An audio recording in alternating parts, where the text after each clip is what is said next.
C'est quoi le bonheur? Dans le bouddhisme, il faut aimer tout le monde. Vrai.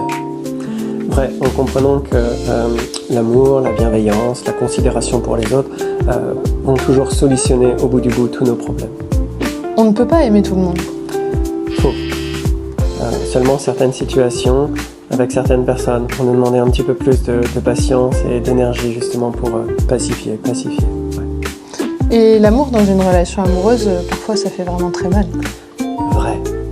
Et le problème, c'est pas parce qu'il y a trop d'amour, l'amour ne peut pas faire mal, mais c'est parce que nous ne faisons pas bien la distinction entre l'amour et l'attachement. C'est un look un peu similaire et pourtant deux énergies contraires. L'amour, c'est qu'est-ce que je peux faire pour toi, alors que l'attachement, c'est qu'est-ce que tu peux m'apporter. Donc deux énergies contraires et deux expériences intérieures contraires. On doit d'abord s'aimer avant d'aimer les autres. Vrai, mais on découvre qu'il est possible de se réaliser, d'être heureux, parce qu'on est animé par le désir que les autres soient heureux. Mais si je suis trop gentil, les gens ils vont profiter de moi. Vrai, faux. Tout dépend de ce que l'on appelle être gentil, quoi. Donc là, ce que l'on recherche dans le bouddhisme, c'est un amour doté de sagesse.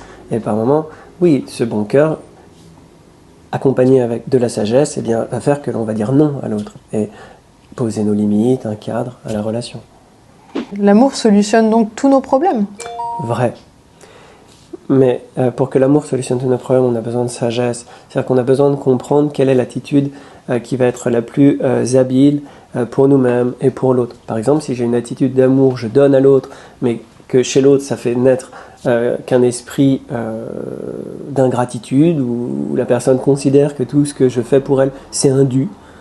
Bah, là, non, effectivement. Là, j'ai besoin, non pas de réduire mon amour, mais peut-être de dire non, et de faire en sorte que mon attitude crée quelque chose de positif dans l'esprit de l'autre. Mais si ça crée quelque chose de négatif, non.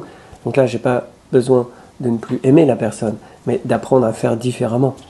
Donc là, c'est pas un problème d'amour, mais c'est un problème de sagesse.